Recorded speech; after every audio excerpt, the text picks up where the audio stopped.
Welcome back to Sword of the Month Club. I'm your host, Justin, and I'm really excited that you've joined us as we're kicking off the month of December. But before we jump into our newest Sword of the Month, let's talk about how the channel works. Each Wednesday of the month, we're going to upload a fresh video featuring the Sword of the Month. Now, what is the Sword of the Month? They'll be right here in this box.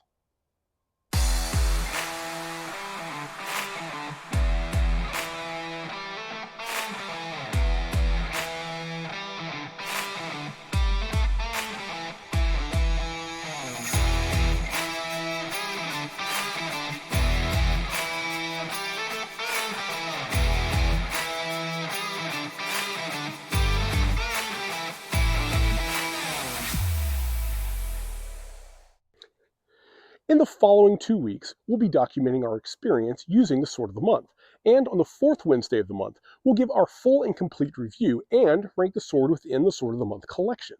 But since this is the first Wednesday of the month, let's get back to the box.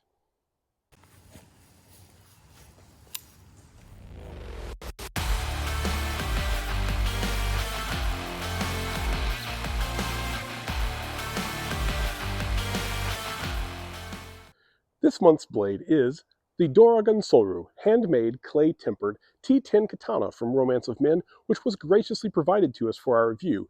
It does regularly retail on their website for $206, but as of the filming of this video, it's currently on sale for $144. Let's check it out.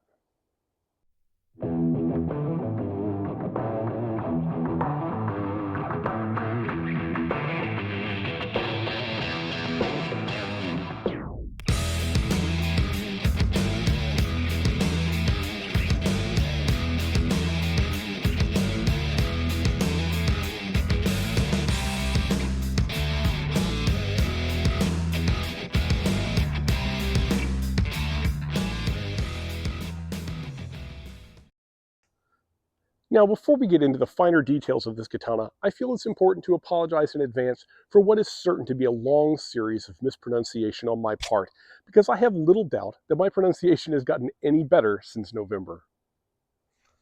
Let's start with the saya. The blade seats well and has good retention. There is only the slightest rattle, and it requires significant force while shaking to cause, which is great. The koiguchi, which is the mouth of the saya into which the blade is inserted, is simple and marries up with the habaki cleanly. The kurikata, which is the tie point on the saya, sits 10 centimeters from the koiguchi, which is pretty standard.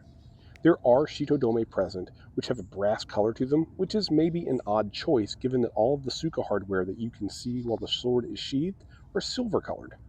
The shitodome are not secured into the kurikata, which is easy enough to fix with a tiny dab of glue if that's your preference. If you want them, glue them. If not, they're easily removable. It's a nice, easy customization at home from Romance of Men here, and I like having that freedom to make that decision for myself. The sageo, which is the tying cord, arrives tied in a ronin musubi, or swordsman knot. The sageo may actually be the same cord that's used in the ito, which is something I appreciate here. In many cases, the ito and sageo come from different stock, but the manufacturer attempts to color match them, which almost never works out. Using the same cord is a good plus. The last thing I'll point out here is that there is no kojiri or ornamental piece on the blunt end of the saya. That is totally reasonable given the $206 price point that this katana normally sits at, and the absence of a kojiri is pretty standard until you start reaching much higher prices. The suka appears to follow a hachi profile, slightly tapered, not just a straight cylinder. The ito wrap is good and tight with great symmetry. What is potentially the most exciting aspect of the ito is the somewhat unique wrap featuring a twisted wrap in the upper 2/3 of the suka, while the lower third nearest the fuchi features a flat portion, which some might call a battle wrap. This isn't quite what I think should be termed a katata maki, as that would be for when the flat portion is centered, with the hineri maki diamond sections being both above and below the flat wrap section. The unique style of this wrap is a really nice point of interest for this katana, and I am here for it. Beneath the wrap, the samagawa might be a synthetic ray skin. For some, this might either be a selling point by avoiding animal products, or a point of contention because it's non-traditional.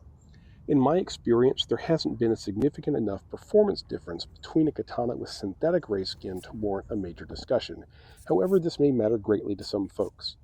Ultimately, I can't tell 100% at the moment if this is synthetic or not, so take it with a grain of salt. The kashira, which is the pommel cap, features a woven basket type design. I really like the satin finish. There are some molding lines here on the casting, but nothing egregious. The fit is tightly held into the tsuka, and I like the contrast with the dark colored ito. The Manuki are dragons, and maybe a bit small for my taste. They are metallic black and slightly offset from one another. The Fuchi features the same style basket woven design as the Kashira, with the same satin silvery finish. The Suka is all held together by a pair of bamboo makugi. I've not attempted to remove them so far, but I will attempt a full disassembly before our final review. The Seppa are brass, with a bright finish and contrast nicely with the Supa. The Suba features a dragon interwoven with what appears to be a viper. It's a nice design, and when you consider that Kashira and Fuchi both feature a woven design, it kind of makes sense. The Mimi, which is the thickness of the Suba, is 4.3 millimeters. If I was going to make any specific comments related to the Suba here, I might have preferred it to have the same type of finish as the other fittings rather than this bright finish, but because personally I like the satin look. The habaki is simple, unadorned brass. It marries up with the blade very well and pairs with the saya to provide good retention without being overly aggressive. This blade is shockingly sharp and easily the sharpest blade I've taken out of a box. It features a single bowhai that's extremely symmetrical on both sides. The groove terminates beneath the habaki, and I'll be expecting the termination more closely when I get to disassembly later this month. The yokote, which is the line where the edge grind meets the point grind, is clean and symmetrical. In fact, all of the grinds are excellent. The kisaki is crisp and well executed. The sori, or curvature of the blade, measures at 1.6 centimeters, which is very standard for modern katana reproductions. The kasane, or spine thickness, is 7.4 millimeters, which is getting on the thicker side of the normal range. It means it should easily have enough mass to cut extremely well. The motohaba, or blade width at the base, measures 31.8 millimeters, and the sakihaba, or width near the kasaki, comes in at 22.6 millimeters. That's a pretty good taper and should lend itself to a very agile blade despite the thicker kasane. The hamon appears to be a genuine Madare pattern, wavy and organic. Their website features a very in-depth understanding of their heat treating process and how the hamon is formed. As for the mei, I haven't been able to access the nakago, or tang portion of the katana hidden beneath the grip yet, and I'll be visiting that at the end of the month when I've had a chance to remove the makugi. The blade is forged from T10 steel, which is a great high-carbon steel well known for strength and edge retention. The balance is 14 centimeters from the suba, making the balance slightly favor the cut. The blade is 72.4 centimeters with an overall length of 99.7 centimeters.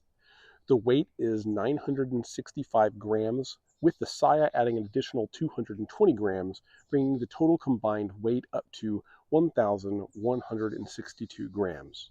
The last thing I'd like to mention here is that there is absolutely no rattle in the construction.